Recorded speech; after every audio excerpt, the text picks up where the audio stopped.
You're watching WKYT News at Noon.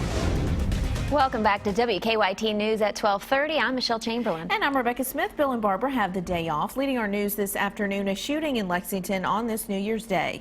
Police are investigating after a man was shot 3 times. And they say the victim was discovered around 5:15 this morning outside a home on Roosevelt Boulevard. Mike Byer is there tracking the investigation, joining us now with our top story at 12:30.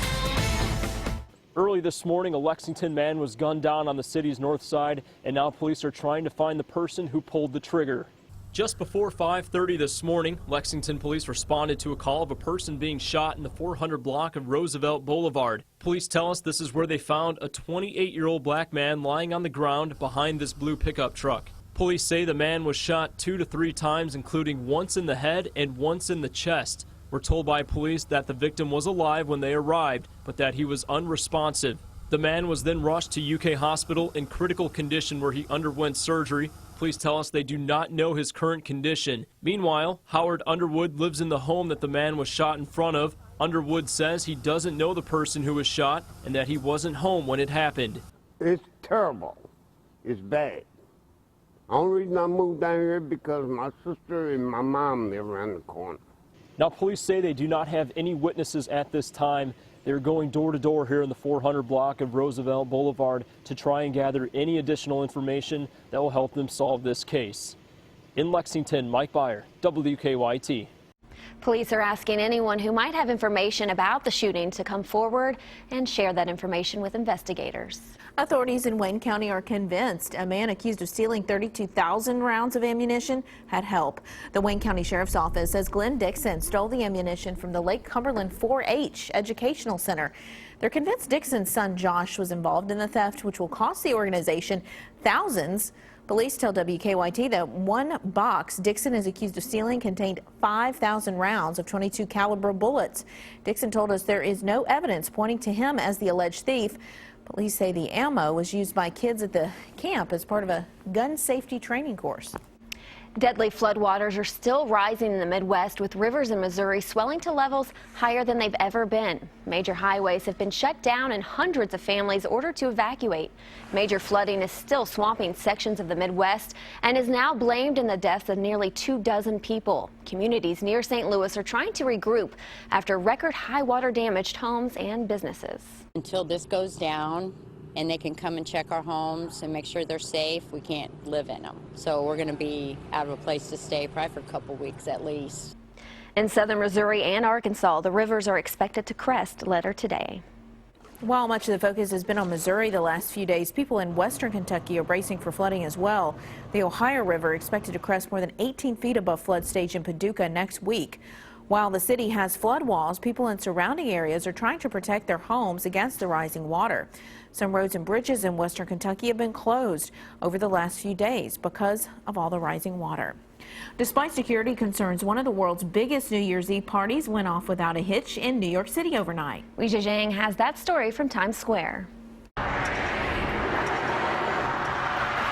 About 1 million people from all over the world came to New York's Times Square to welcome 2016 and to say goodbye to 2015. It was a great experience, and everyone should do it at least once. I've been dreaming since I was a little kid to come out here. A blizzard of confetti showered down on visitors to the so-called crossroads of the world as the nearly 12,000-pound Waterford crystal ball made its minute-long descent.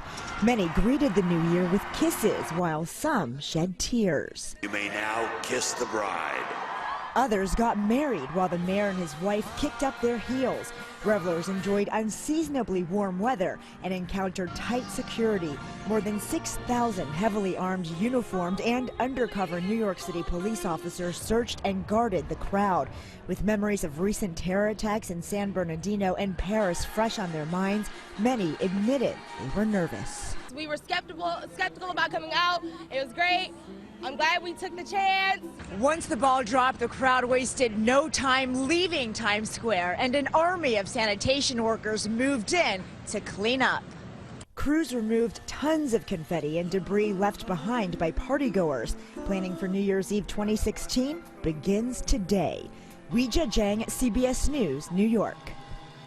More than 100 million Americans and at least 1 billion people from around the world were expected to watch the festivities on television. And some sad news to tell you. TMZ is reporting that singer Natalie Cole has died at a Los Angeles hospital. She was 65. Cole died from congestive heart failure, although underlying medical issues were hepatitis C and complications from a kidney transplant. She recently had to cancel several concert tour dates because of her illnesses. Cole had a string of hits during her career, including This Will Be and Unforgettable, which she performed with her father, Nat King Cole, in a virtual duet.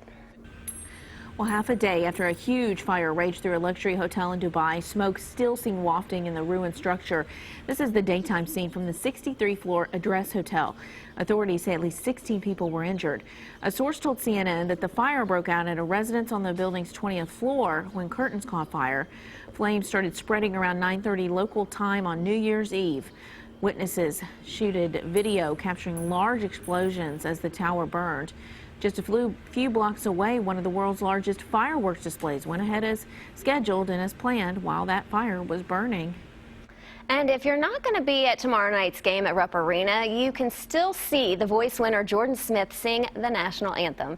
The new UK Game Day app will exclusively stream his performance along with the starting lineups. We have more information on our website, WKYT.com.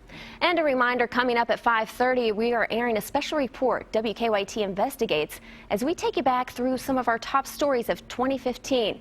That's today at 5:30 here on WKYT. And this is a good way to start the new year, hitting the Powerball jackpot. I'll take it. The number is big and keeps getting bigger. Nobody hit all 6 numbers for Wednesday night's Powerball drawing, so the jackpot now up to $334 million. Not too shabby. Some sobering news when it comes to heart failure in Americans. That's coming up on WKYT News at 12:30.